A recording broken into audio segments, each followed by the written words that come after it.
Mesdames, Messieurs, bonsoir. Au programme de cette édition, le feuilleton Epstein se poursuit des deux côtés de l'Atlantique et les révélations chocs s'enchaînent depuis la publication des documents par le département de la justice américain.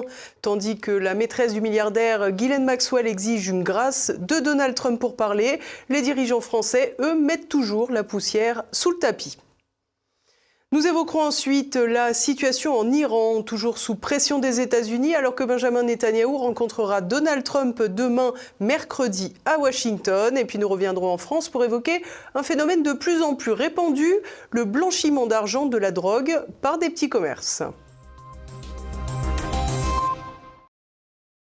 L'ignoble scandale Epstein continue d'éclabousser le gratin mondial alors que la complice du milliardaire Ghislaine Maxwell a réclamé une grâce à Donald Trump pour accepter de témoigner. Les dirigeants français semblent bien mal à l'aise. Le point tout de suite. À chaque jour suffit sa peine. Plus de 2 semaines après la divulgation de 3 millions de documents en lien avec l'affaire Epstein par le département de la justice américain, des révélations toujours plus incroyables sont distillées quotidiennement. Distillées sur le web et dans les médias alternatifs décidés à faire la lumière sur l'affaire, bien sûr. Car dans les grands médias publics ou d'oligarques, globalement, on oscille entre un silence gêné et un contre-feu consistant à présenter cette affaire criminelle mondiale en histoire de profit et d'argent détourné. Illustration criante en France, le lâchage de Jack Lang contraint à la démission de l'Institut du monde arabe, où Emmanuel Macron l'avait pourtant reconduit alors qu'il avait déjà un grand âge et une batterie de casseroles. Résultat des comptes après l'ouverture de l'enquête pour blanchiment de fraude fiscale par le parquet national financier, nombreux sont les Français qui pensent qu'il vaut mieux s'adonner à des activités criminelles qu'être en froid avec le fisc. C'est vrai qu'Al Capone était tombé avec un contrôle fiscal. Toujours est-il que les tentatives de détournement de la grande presse ont du mal à s'imposer. Déjà très décrédibilisés par les épreuves du Covid ou de la guerre en Ukraine, les médias aux ordres peinent à culpabiliser ceux qu'ils traitent de complotistes en évoquant les viols d'enfants au sujet de l'affaire Epstein. Il faut dire que les faits avancent toujours plus pour leur donner raison. Ainsi, lundi, on découvrait qu'une commande d'acide sulfurique de 6 fûts de 55 gallons, soit près de 1250 litres, avait été passée pour l'île d'Epstein, Little St. James. Un sacré stock de ce liquide qui peut effectivement servir à faire baisser le pH de l'eau des piscines. Beaucoup de piscines. Des très grandes piscines. Des très grandes piscines. De là à penser que cette substance aurait pu avoir vocation à faire disparaître des preuves organiques. Des postulats délirants qui deviennent pourtant envisageables quand on pense aussi aux échanges de Jeffrey Epstein où il est question de vidéos de torture de personnes, notamment avec un certain sultan émirati Ahmed bin Sulayem, patron de DP World, comme l'a expliqué le représentant républicain du Kentucky, Thomas Massie. Epstein et cet individu échangeaient d'ailleurs régulièrement à propos de leurs expériences sexuelles réciproques. Tout cela a donc de quoi augurer du pire, mais rien n'indique que la vérité sera connue autour de cette affaire. Lundi, la principale complice de Jeffrey Epstein, Ghislaine Maxwell, a refusé de répondre au Congrès. Ghislaine Noël Marion Maxwell, M-A-X-W-E-L-L. Levez votre main droite, s'il vous plaît. Jurez-vous de dire la vérité, toute la vérité, rien que la vérité. Je le jure. Madame Maxwell, étiez-vous une amie proche et la confidente de Jeffrey Epstein? Je souhaiterais répondre à votre question, mais sur les conseils de mon avocat, je refuse respectueusement de répondre à cette question et à toute question connexe. Ma requête en habeas corpus est en cours d'examen devant le tribunal du district sud de New York. J'invoque donc mon droit au silence en vertu du 5e amendement de la Constitution des États-Unis. Madame Maxwell, avez-vous à un moment ou à un autre joué un rôle dans les activités de Jeffrey Epstein impliquant le recrutement, la préparation ou le trafic de jeunes femmes ou de filles? J'invoque mon droit au silence, garanti par le 5e amendement. Si cette commission et le public américain veulent réellement entendre la vérité sans filtre sur ce qui s'est passé, il existe une voie simple. Madame Maxwell est prête à parler complètement et honnêtement si elle obtient une grâce du président Trump. Elle seule peut fournir un récit complet, et certains n'aimeront peut-être pas ce qu'ils entendront, mais la vérité compte. Par exemple, le président Trump et le président Clinton sont innocents de tous méfaits. Seule Madame Maxwell peut expliquer pourquoi, et l'opinion publique a droit à cette explication. Une grâce présidentielle pour parler. L'ultimatum est particulièrement complexe pour Donald Trump. En effet, pointé du doigt par beaucoup au sujet de cette affaire Epstein, homme qu'il a fréquenté pendant plusieurs années, le président va être tiraillé entre la volonté de sa base d'obtenir la vérité sur le scandale et la crainte qu'on lui reproche d'avoir noué un accord avec Maxwell pour qu'elle ne parle pas de lui. À l'inverse, si Trump refuse la grâce, ses détracteurs diront qu'ils ne souhaitent pas que la lumière soit faite, mais une bonne partie des Américains le souhaitent, comme le rappelait James Comer, président républicain de la commission Epstein. Comme prévu, Ghislaine Maxwell a invoqué le 5e amendement et refusé de répondre à toute question. C'est évidemment très décevant. Nous avions beaucoup de questions à lui poser sur les crimes qu'elle et Epstein ont commis, ainsi que sur d'éventuels complices. Nous souhaitons sincèrement faire connaître la vérité au peuple américain et rendre justice aux survivants. C'est l'objet de cette enquête. Une vérité que les dirigeants français semblent moins enclins à exiger. Lundi, Emmanuel Macron avait réduit l'affaire Epstein à un dossier strictement américain. Manifestement, il avait un système qui était très large, qui justifie que la justice fasse son travail de manière indépendante et dans le calme. Et après, je vois aussi le déballage de tous les éléments qui ont été révélés. Pourtant, Jeffrey Epstein passait une bonne partie de son temps à Paris, notamment dans cet appartement luxueux de l'avenue Foch, près des Champs-Élysées. Par ailleurs, l'affaire Jean-Luc Brunel, cette sorte d'agent de mannequin qui officie en qualité de rabatteur en plus de violeur, était en lien étroit avec Epstein et Ghislaine Maxwell. Cet homme a d'ailleurs été condamné, puis étonnamment suicidé dans sa cellule de la prison parisienne de la Santé, dans des conditions aussi obscur que Jeffrey Epstein, lui, dans sa cellule new-yorkaise.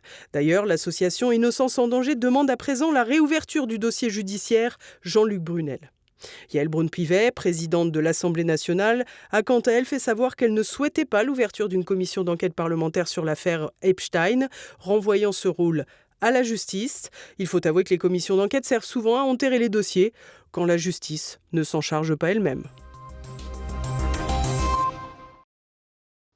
Le suspense est toujours de mise avec l'Iran, alors que l'armada américaine qui s'est déployée à proximité du pays grossit un peu plus chaque jour. On s'interroge toujours sur la réalité des intentions de Washington, du jeu israélien et des discussions en cours. Le point aux côtés de Nicolas de Lamberterie. Le sort de l'Iran sera-t-il décidé cette semaine ? Une chose est sûre, tous les regards seront tournés vers la rencontre entre le Premier ministre israélien Benjamin Netanyahou et le président américain Donald Trump, qui vont se voir ce mercredi à Washington. Pour rappel, Israël et Iran avaient connu une guerre de 12 jours en juin 2025. Une guerre qui, pour la première fois, mettait en opposition deux belligérants s'envoyant des missiles et des drones par-dessus d'autres pays sans se confronter directement sur le terrain. L'objectif annoncé des Israéliens était d'empêcher l'Iran de terminer le développement de ses armements nucléaires, une thématique qui revient à intervalles réguliers dans la communication de l'État hébreu, lui-même doté de l'arme nucléaire. Au final, les États-Unis étaient intervenus,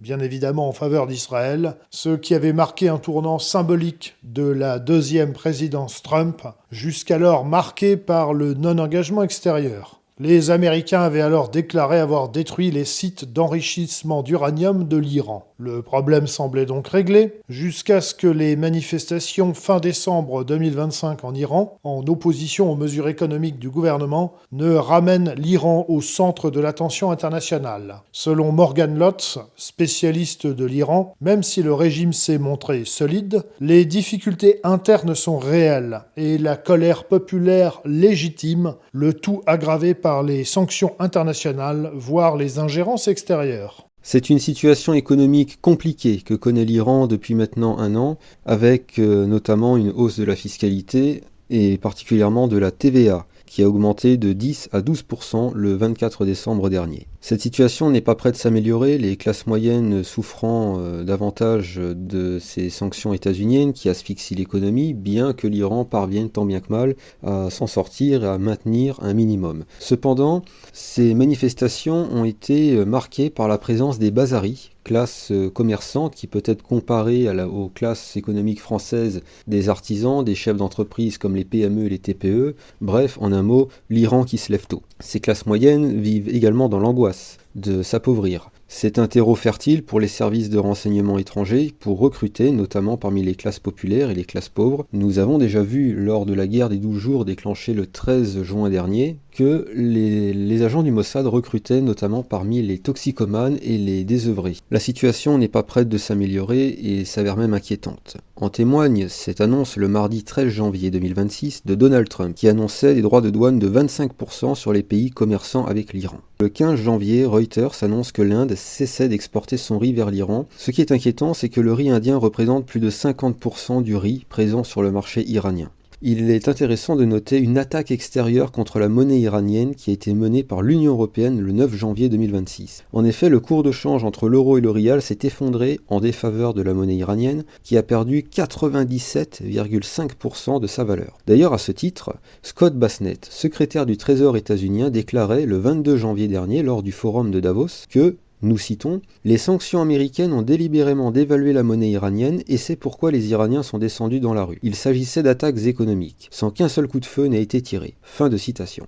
Et comme par magie, les manifestations en Iran, dans le cadre d'événements chaotiques et de répression que les Occidentaux ont estimées excessives, ont soudainement remis d'autres sujets au cœur du débat. Le programme nucléaire iranien, mais aussi son programme d'armement balistique ou bien encore ses exportations de pétrole vers la Chine. Et depuis plusieurs semaines, les États-Unis ont progressivement déployé une considérable armada à proximité de l'Iran. Si aucune intervention au sol n'est envisageable et envisagée, en revanche, il y a tout le potentiel pour frapper durement le pays ou l'empêcher de faire circuler ses bateaux de marchandises. Bien malin qui pourra deviner les intentions états-uniennes concernant l'Iran. Les néoconservateurs, dont le sénateur Lindsey Graham, rêvent de détruire définitivement l'Iran, tandis que les plus réfléchis des stratèges américains s'accommoderaient tant bien que mal d'une république islamique à la condition que celle-ci soit contenue. La volonté états-unienne de parvenir à une résolution diplomatique peut être remise en doute au vu de l'armada aéronavale déployée par Washington dans la région. Un moindre déploiement militaire au Venezuela avait conduit aux événements du début du mois de janvier. Les inquiétudes iraniennes sont donc réelles et fondées concernant une situation chaotique en Asie occidentale qui menace de mettre le feu à la région.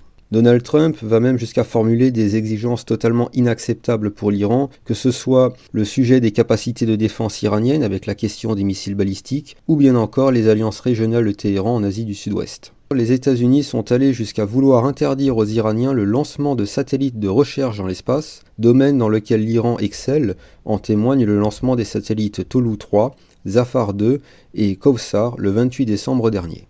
Dans le cadre de négociations États-Unis-Iran, où les deux parties semblent se faire peu d'illusions sur la sincérité de l'autre, la partie iranienne a proposé de réduire drastiquement le taux d'enrichissement de son uranium déjà enrichi en échange de la levée des sanctions. Une intention qui peut sembler sur le papier louable, mais pas évidente à mettre en œuvre, puisqu'il faut beaucoup d'uranium pour diminuer le taux d'enrichissement d'un uranium déjà enrichi. Les négociations, si elles ont lieu, s'annoncent rudes, et l'Iran a déclaré qu'elle frapperait les bases américaines de la région dans l'éventualité où le pays serait attaqué par les Américains. Par ailleurs, la venue de Netanyahou à Washington ce mercredi laisse entendre qu'une décision pourrait être prise prochainement, tandis que le vice-président américain J.D. Vance n'est pas non plus bien loin, puisqu'il effectue ces jours-ci une visite en Arménie et en Azerbaïdjan, deux pays frontaliers de l'Iran. On le sait, les guerres ont toujours des causes multiples, et les actuelles tensions et conflits autour de l'Iran n'échappent certainement pas à cette règle. Outre les sujets précédemment évoqués,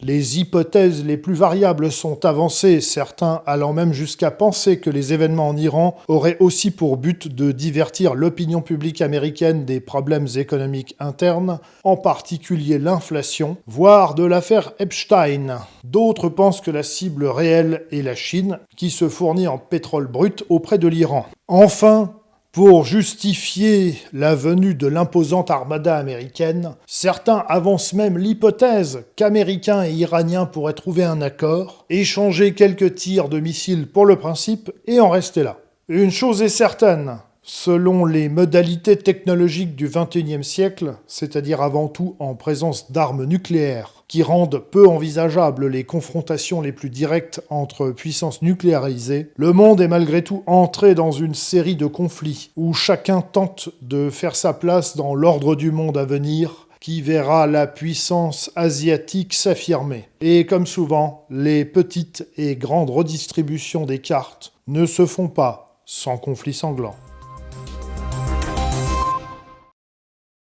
Et si l'argent de la drogue circulait au coin de votre rue? Des petits commerces en apparence anodins peuvent servir à blanchir les revenus des trafiquants. Un secret de polichinelle que les responsables politiques abordent bien timidement. Renaud de Bourleuf. Kebab, barbershop, onglerie, bar à chicha, ces petits commerces pullulent de plus en plus dans les rues de France et pas seulement dans les grandes villes. Un premier constat s'impose, l'absence de clients. Et pour cause, il n'y en a pas vraiment besoin. Parmi ces enseignes, beaucoup servent en effet de commerce de façade pour le blanchiment d'argent sale. Les réseaux de blanchiment, leur intérêt, c'est justement de transformer ces espèces en autre chose, notamment de l'argent sur des comptes bancaires, voire parfois aussi des cryptoactifs. Alors que le trafic de drogue génère 7 milliards d'euros de chiffre d'affaires par an, la difficulté reste pour les trafiquants de transférer ces très nombreux billets de banque dans l'économie financiarisée. Ainsi, dans un petit commerce, le vendeur peut mettre chaque jour une partie des billets gagnés par l'argent de la drogue dans la caisse. Le chiffre d'affaires du commerce est artificiellement gonflé, mais lorsque le chiffre d'affaires est présenté à la banque, il n'y a, à première vue, pas de quoi nourrir des soupçons. Il y a en effet toujours une petite masse de vrais clients, certains ayant fait des paiements par carte bancaire, ce qui crédibilise mieux la présentation du compte. Certains de ces petits commerces pourraient blanchir jusqu'à 500 € par jour. Parmi ces structures, les épiceries de nuit pourraient servir à la fois à la vente de produits illicites et à ce blanchiment, une gestion complète de la chaîne de distribution en somme. En octobre dernier, à Moulins, dans l'Allier, 3 de ces commerces nocturnes, dont 2 situés dans la même rue, ont été fermés par les autorités. Selon le parquet, une enquête pour non-déclaration de ressources et dissimulation d'activité a permis de révéler cette affaire de blanchiment d'argent. Les barbershops retiennent aussi l'attention des enquêteurs. En effet, à Marseille, on peut trouver 5 barbershops en moins de 100 mètres, certains pratiquement vides de clients. Au cours de l'année 2025, le préfet d'Ille-et-Vilaine a ordonné la fermeture de 3 commerces pour des soupçons d'activité illicite en lien avec le trafic de drogue. Une boutique de parfum, une boucherie et une épicerie. Les autorités préfectorales ont dans le viseur environ 50 établissements sur l'ensemble du département, dans des secteurs assez variés, 12 bars à chicha, 18 salons de coiffure, ainsi que 20 kebabs. Ces fast-foods prospèrent, même en milieu rural, sans qu'il n'y ait beaucoup de clients à l'intérieur. Ces restaurants rapides seraient privilégiés par les trafiquants. Gilles Averroux, président de l'Association des villes moyennes, donne des éléments d'explication. Oui, bien sûr, on le sait bien, c'est des activités qui manient encore aujourd'hui beaucoup d'espèces et qui permettent de déclarer des chiffres d'affaires qui sont très supérieurs à ce qu'ils réalisent en pratique. Et le phénomène prend de l'ampleur. En 2025, on compte 14 000 restaurants kebabs sur l'ensemble du territoire national, soit 3 000 de plus qu'en 2020. Selon de nombreux élus locaux, l'utilisation des kebabs comme circuit d'argent sale est un secret de polichinelle, dont les pouvoirs publics n'ont pas vraiment envie de s'emparer. En 2023, le député Renaissance de l'Hérault, Patrick Vignal, a voulu alerter, par une question écrite, le ministère de l'Économie et des Finances sur le blanchiment d'argent par les commerces de proximité, dont les kebabs. Une demande restée lettre morte. Depuis, l'élu dit avoir régulièrement des menaces dans les rues de Montpellier. Pourtant, les enquêtes dans les commerces de bouche semblent relativement faciles à diligenter, notamment en rapprochant les achats de matières premières et le chiffre d'affaires. Reste que la question a été abordée, au moins à la marge, lors d'une commission d'enquête sénatoriale sur la lutte contre la délinquance financière, la criminalité organisée et le contournement des sanctions internationales. En février 2025, Laurent Nunez, alors préfet de police de Paris, a mis le sujet sur la table. On a, notamment dans le nord-est parisien, en Seine-Saint-Denis, on a beaucoup de commerces dont on peut se demander parfois de quoi ils vivent. À Paris, je ne donnerai pas de nom de rue volontairement parce qu'il y a des investigations en cours. À Paris, ça peut concerner des rues entières. En Seine-Saint-Denis aussi, des commerces de téléphonie, d'alimentation, y compris de restauration d'ailleurs, ou des commerces de tout type dont on se demande un peu de quoi ils vivent. Dans ses conclusions, la commission d'enquête a appelé à renforcer les moyens de contrôle des petits commerces par le ciblage des quartiers les plus exposés, une analyse financière accrue de ces entreprises et une meilleure association des maires. Laurent Nunez est maintenant à la tête du ministère de l'Intérieur. Il peut s'attaquer au dossier. Et l'on poursuit avec l'actualité en bref en France. Pour Pourquoi quitter la cantine quand la soupe est bonne ? Lundi, le gouverneur de la Banque de France, François Villeroy de Galhau, a annoncé qu'il quitterait ses fonctions en juin prochain, soit près d'1 an et demi avant la fin de son mandat.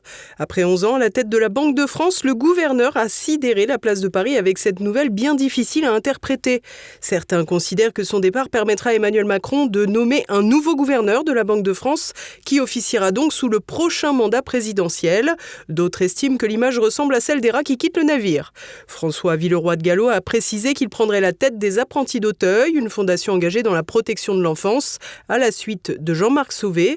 Reste à savoir qui arrivera à la tête de la Banque de France l'été prochain. Les macronistes jugent et partis du bilan désastreux. Selon des bruits de couloir, Amélie de Montchalin va être nommée demain mercredi président de la Cour des comptes. Le ministre de l'Action et des Comptes publics va donc se prononcer sur un budget auquel elle a elle-même participé. Mais de manière plus large, elle devra mener des audits sur tous les dérapages des différents gouvernements auxquels elle a donc participé depuis 2017. La question des 1 000 milliards d'euros de dettes supplémentaires sera ainsi tranchée par une juridiction financière dite dépendante, dont l'impartialité soulèvera beaucoup de doutes. Mais la présidente de l'Assemblée nationale, Yaël Braun-Pivet, a une bonne raison d'approuver cette nomination. Il y a quelque chose dont je me réjouis si ce bruit est avéré, c'est que pour une fois, le président de la République m'aura écouté parce que je voulais absolument qu'il nomme une femme. Tout ça pour ça. Quelques jours après le départ de la journaliste Sonia Mabrouk de la chaîne CNews, Jean-Marc Morandini a finalement décidé de se retirer de l'antenne. Depuis la condamnation définitive de l'animateur pour corruption de mineurs, la situation sur la chaîne de Vincent Bolloré était devenue explosive, et particulièrement après que Sonia Mabrouk a témoigné de sa gêne lors de sa propre matinale. Une altercation aurait ensuite eu lieu entre la journaliste et le directeur général de CNews, Serge Nedjar, vendredi dernier, conduisant alors au départ de cette dernière exemptée de préavis. Depuis, on apprenait que la rubrique parue dans le JDD, dirigée par Geoffroy Lejeune pour témoigner d'un soutien aux victimes de harcèlement, avait été publiée au tout dernier moment à l'insu de Vincent Bolloré. Une véritable fronde à laquelle Morandini a finalement décidé de céder. Reste à savoir si d'autres décisions seront prises après des jours et des jours de rébellion. Des étudiants du genre profiteur. En octobre dernier, l'université de Limoges a instauré un congé menstruel pour règles douloureuses, sans besoin de justificatif médical. Il y avait une faille dans le dispositif. Le règlement ne précisait pas si ce congé menstruel était destiné uniquement aux femmes. Ainsi, des étudiants masculins de l'école d'ingénieurs NC-Lency, où la présence au cours est obligatoire, ont eu recours à ce congé. Selon le journal local, Le Populaire du Centre, le vice-président de l'université avait pris le parti d'ouvrir cette possibilité à tous les étudiants sans distinction de genre pour éviter une stigmatisation.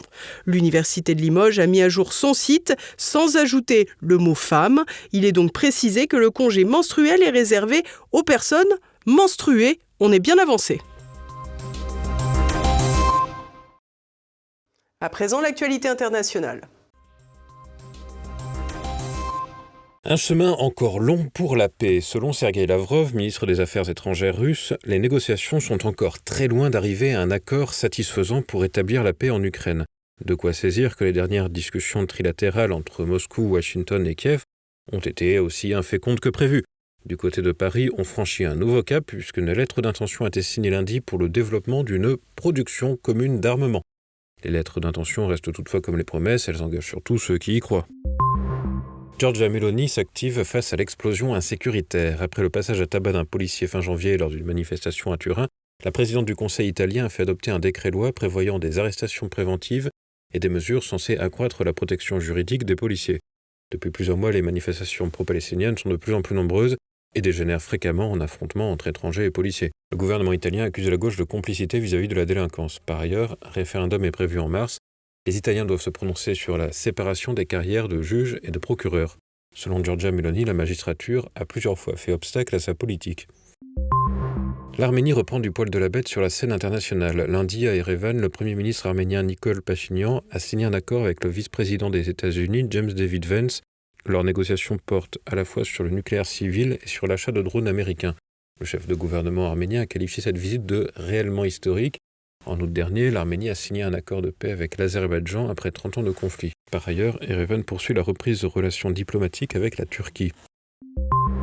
Les autorités locales de Crans-Montana ont entendu dans l'enquête sur le Constellation.